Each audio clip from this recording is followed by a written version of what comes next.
Alrighty, welcome back everyone. We just talked about some of the players that could have big time breakout seasons on the defensive side of the ball in 2024. And now we're going to jump into some spring games. We finally have some spring games, and my favorite team in the country right this second is the Missouri Tigers because they started spring in winter, essentially. They started spring practice, and now they have their spring game this weekend. So if you weren't prepared for spring games, get prepared very quickly because we got one tomorrow. Missouri kicks it off at 2 p.m. tomorrow, and I could not be more excited to watch that game. There are a ton of things happening over the next, couple of months with spring games, so I thought this would be a good time to give you all the breakdown of the schedule. And the schedule is a little confusing. It is a lot of teams playing on the same days, some teams playing on Tuesdays or Fridays or Thursdays. So I thought this would be the best way to kind of break it all down very easily. So as we talked about, tomorrow at 2 p.m., it is Missouri's time to shine. Cannot wait to see what a number of guys do in that game. We'll get into some questions about that game here in a second. But then the next game up would be this next Friday, a week from today. BYU is going to lace them up. We'll have a couple of questions for that one as well. And then April 6th is when things really start to heat up. We have Clemson, Auburn, NC State, and a personal favorite of mine, UNLV, going to play on this day. A lot to learn, especially about Clemson and NC State in that ACC battle. It'll be very interesting.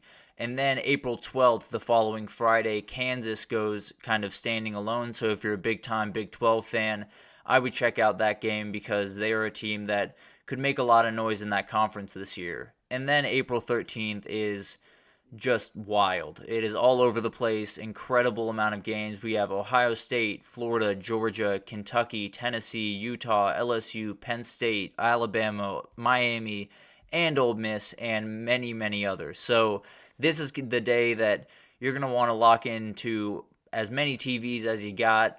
Definitely get all of the family around. Definitely overreact to all of the things that you see from your young quarterback or from your young wide receivers because that's what this time of year is about. But let's continue on here. That following Friday, we do have Louisville, so we get another really good Friday night spring game that I think a lot of people should be locked into because another team that can make a lot of noise in their conference is Louisville. And then April 20th, another crazy day. We have Notre Dame, Oklahoma, Texas, and Texas A&M, USC, Duke, and South Carolina all playing on this day. Tons of stuff to watch throughout that. You have Malik Murphy taking his first snaps as a Duke Blue Devil. Same thing with Riley Leonard up at Notre Dame. Tons to still learn about Jackson Arnold, so very excited for that day. And then we continue on April 27th. We have West Virginia, Oregon, UCLA, Arizona, and Colorado. So a lot of the new Big 12 teams, old Pac-12 teams playing on that day. Very excited to see what unfolds there. And then for whatever reason, Wisconsin and Washington decided to wait until the very last second to pull theirs off. Wisconsin will be May 2nd, and May 3rd will be Washington. So a ton of really cool games, a ton to look forward to in this time of year because you get to overreact to a lot. And that's always the real fun part of this time of year. And I think with spring games, it's all about, learning a little bit more about your team. And everyone wants to learn good stuff, right? So you tend to look for all the good stuff. But let's start with a couple of the ones that are going to be happening over the next little bit. Obviously, April 13th and 20th are the big days. Those are the days that you're going to want to be fully locked in. But until then, we do have some really good matchups. So we're going to do kind of a recurring segment where anytime there is a big weekend of spring games, we're going to go through a couple of questions going into those games for each team and see if we can get some answers to those throughout that spring game. But for the time being, we're going to start with any game that is happening between now and April 6th, because that's when, a lot of stuff starts to happen. You have Clemson, NC State on that day. So figured we would jump in and do Missouri and BYU before everything goes crazy in the month of April. So starting off with Missouri, the big question for me is which running back kind of jumps off the page. Cody Schrader was obviously a huge part of that Missouri success we saw a year ago. He is someone that really was the absolute workhorse of that team, and it's something that Eli Drinkwitz has been known for during his time at Missouri and even other places. He likes to have a guy at running back. He likes to have his workhorse back, and that makes sense. It's a approach that a lot of people go to because sometimes you just have a dude and you really want to give him that rock, and they did a year ago in Cody Schrader. And now they have two guys that are kind of battling for that position. Nate Noel and Marcus Carroll are both guys that are very talented, did not get a ton of playing time a year ago, but at the end of the day, it's very possible that one of those guys steps up in this game and becomes that workhorse back. Or we could see Drinkwitz kind of change his style and be a little bit more of a rotational running back room.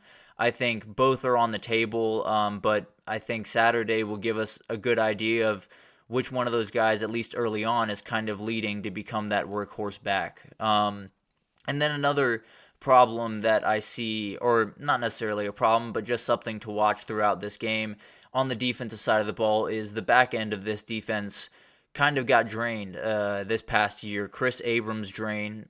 Didn't even plan that. That's really weird. Chris Abrams drain and Enos Rackstraw are off to the NFL. A huge duo for the Tigers throughout last season and the last number of years, because as we know, having two corners at that level is just an absolute luxury that not everyone has, and these two guys were as good as they come, so replacing him is going to be very, very tough. But they have two guys in the wings that are going to do very well, it seems. Drayden Norwood and Marcus Clark are two corners that have some starting experience and have played a good amount that they are hoping can step into bigger roles this year. And then Toriano Pride Jr., the transfer from Clemson, is going to be huge because they likely will need a little bit more rotation than they had a year ago at that position. So it'll be very interesting to see what happens with those, and if Drayden Norwood or Marcus Clark become the guys, or if Toriano Pride Jr. ends up being the cornerback one at that position. And then finally, the offensive line is something of a question mark. I would argue they actually got more talented, but time will tell, obviously, and Saturday will give us a lot of big answers. They lost two starters from a year ago and replaced them with Caden Green, the Oklahoma transfer that had a lot of people mad at him on Twitter after that decision, and then Javian Richardson, a JUCO pickup, both coming in on the left side of that offensive line. And so it'll be interesting to see what that looks like, because as we all know, protecting Brady Cook's blind side is going to be the biggest part of this. If he can have time to go through his reads and kind of handle all of the things that are going to be coming at him, he's going to be really successful, and all of that kind of resides on the left tackle and the left guard. And Caden Green is an absolute stud. I think he's one of the best linemen in the entire country, and I think he and Francis Mauanoa from Miami are two sophomores that could absolutely burst onto the scene at that position. And then let's jump into BYU. They play on Friday, March 22nd at 12 p.m. is their spring game. And the biggest question, the one that I'm sure every BYU fan is looking towards right now, is who's going to play in Kingsley Sumataya's spot at left tackle and the O-line overall. They lost a number of guys, 3 starters from a year ago, but Kingsley Sumataya was an absolute dude. It looks like Braden Keem is set to take over there.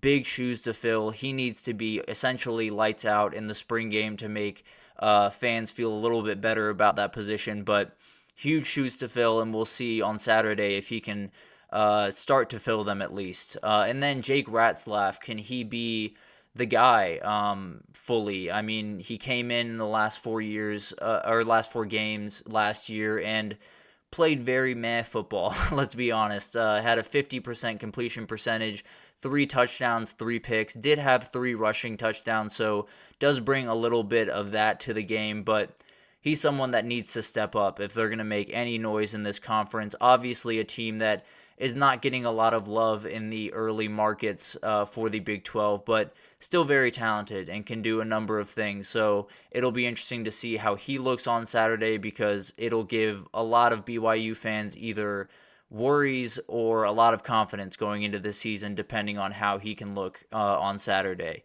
This, again, will be a reoccurring segment. Every time there is a big spring game weekend, we will jump into all of the questions surrounding those games.